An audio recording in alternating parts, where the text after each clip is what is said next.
Так. Туризм кылса болобу? Ысырапчылыкка кирип калбайбы? Жок, болот туризм. Ысырапчылыкка кирип калбайт, жасасаңыз болот. Алла таалам разы болсун. Мына жерде машина айдоочуларга кичине насаат айтып койсоңуз дептир, ДТПлар көбөйүп атат деп. Тугандар акырын айдайлы, бардыгын эреже менен айдайлы. Шариятыбыздын талабы жан аманат. Өзгөчө таксисттер, артыңызда, алдыңызда пассажирлер, мойнуңуздагы аманат. Этияттайлы. Жаңылар олар. Бүгүн 7 апрель жалган айтмай күн деп ар нерселерди кылып жатышат. Интернеттен ушул боюнча видео таппай койдум. Ошол боюнча айтып коюңузчу, кийинкилерге сабак болсун. Бул да бир жалганчылардын өз чыгармачылыгы да. Бекер отургандан чыгарып алгандар. Жалган сүйлөгөн арам. Пайгамбарыбыз айткан, момун адам коркок болушу мүмкүн, сараң болушу мүмкүн, жалган болушу мүмкүн эмес. Лаанатуллахи алал кадибин. Алла тааланын наалаты болсун дейт. Ошон үчүн тугандар бизде мындай кайсы бир күндөр боло берет экен деп. Ничего себе, болбойт андай. Жалган сүйлөгөн уруксат берилбейт. Дин душмандарга жамаат менен дуа кылсак болобу? Аларга хидаят берсин деңиздер. Хидаят тагдырында жок болсо, анан Алла жок болсун деңиздер.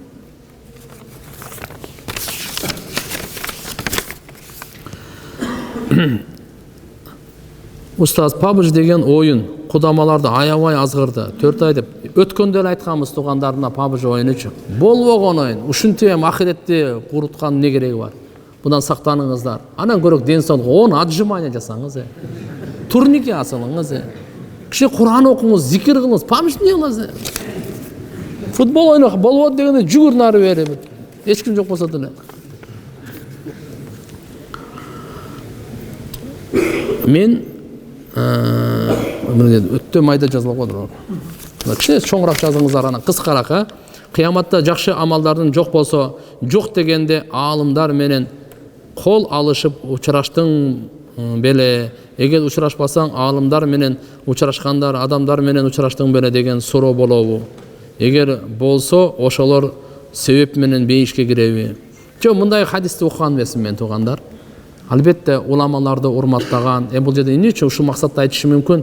Аалымдар менен учураштың беле деген эми кандай Кудайды эстегендер, саңа бир насаат айтып калар, саңа дагы бир динге чакырып калар деген максатта айтылышы мүмкүн. Атак мындай хадистерде жок тугандар. Кээ бир адамдарга пайгамбар саллаллаху алейхи вассаламдын деген хадистерди айтсак, далил сурашат. Ошолор күмөн санаган болобу? Имандан чыгып кетишпейби? Жок, баары далил менен болуш керек. Бүгүнкү күндө альхамдулилля ар бир эле китептерди неме кыла бербеш керек. Ошону караш керек. Бизде хадис китептерден барбы, жокпу? Мейли. Фазаил амалда заиф хадистерди иштетсек болот. Бирок хадис болсун да. Анан бирөөнүн жалган оюнан чыгарган сөзү болбосун да. Пайгамбар айткан, ким мага жалган айтса, ал дозоктон жайын даярдасын деген. Эгерде имамчылыкка чыккан адам чакан же узун кийим кийбей имамчылык кылса, bunday боло берет тугандар. Бирок эң жакшысы узунураак кийген жакшы. Имам болгондон кийин эми узунураак кийим менен чыкканы жакшы. Давачылар намазга берилген. Мына сапар касыр намаз бар экен, 120 километрден. Азыр 120 километрден касыр.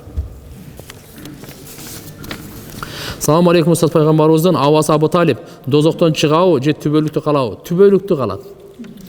Бирок эмеси атым эле шиялар дозокко кирбейт дейт.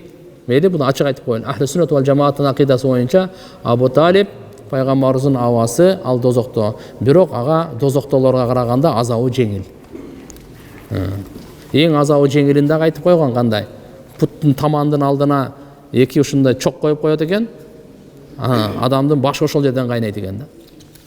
Мүрзөнү сөмөй менен көрсөтсө болобу? Иштек эмес. Мындай кыласыз бардыгын. Устазым, сиз чубак ажыны сагындыңызбы? Сагындык. Сизге жана Абдушкур устазга жана башка устаздарыбызга Аллахым өмүрлөрүңүзгө береке берсин. Амин. Сагындык тасырлар эми. Бул эми ар бир адамдын өзүнүн жүрөгүндөгү байланыш. Биз бери 94-95 жылдан бери канча деген алхамдулилля маселелер талашып кетет элек. Кээ бирлер ошону дагы тооба кылдым. Дин түшүнбөгөндөр бар да, аларды туура түшүнүш керек. Силер келишпейт элеңер, тигинтет элеңер деп. Жок. Биздеги жүрөктөгү мухаббат, жүрөктөгү сый урмат, аны таразага өлчөп болбойт. Албетте маселе. Мен оюм бир болушу мүмкүн, тигин ою башка болушу мүмкүн. Мейли. Менин чачым сары, карага боесом болобу, хына Хашим дейби? Жашым 22 дейт. Карага боегонго сакалды чачка уруксат эмес. Бир гана учурда Кудай сактасын, анын бетин ары кылсын, эгерде согуш болуп кала турган болсо анда боейбиз ат. Аксакалдардын бардыгын кара калтырып, жаштарыбыз көп дегендей кылып туруп, токто. Ошол болсо уруксат. А карадан башкага мейли. Карадан башкага мейли. Карадан башкага мейли. А бете хына менен карадан башкага койсо, кичине күрөңдөр бар го. Менин келинчегим исламскийге окуйм дейт. Мага жакпайт. Маршруткага чыкканда мен окубайсың дейм дейт. Мен эми исламскийге эме болсо дагы илим алсын, каякта окуса дагы. Келинчегим паранжа сал дедим. Ата энем каршы чыгып жатат. Не кылсам жакшы болот? Акырындык менен туугандар. Неге имандылык, таквалык бардыгы боло берсин, анан кийин булар кезеги келет өзүнө. Убакыт болуп калды. Аллаху акбар. Аллаху акбар. Мына жерде бир сөз бар экен, ушу менен бүтүрүп коеюн. Баягы неме кылган элек. Азыркы күндө электронный акча, тагырагы криптовалюта, биткоин, тифкоин деген акча бар экен. Ошону менен иштесе болобу? Токтотуп туруш керек туугандар. Бул азыр белгисиз. Алымдар бу боюнча эч кандай фатва бере элек. Бул акчабы, товарбы азырынча чечим чыга элек. Ошондуктан токтотуп туруш керек. Калгандарын Кудайым буйрса кийинки сабакта. Алла разы болсун барыбыздан. Барыбыздын эки дүйнөбүздү Алла таалам жарык кылып, бактылуу кылсын. Аллаху акбар. Ассаламу алейкум ва рахматуллах.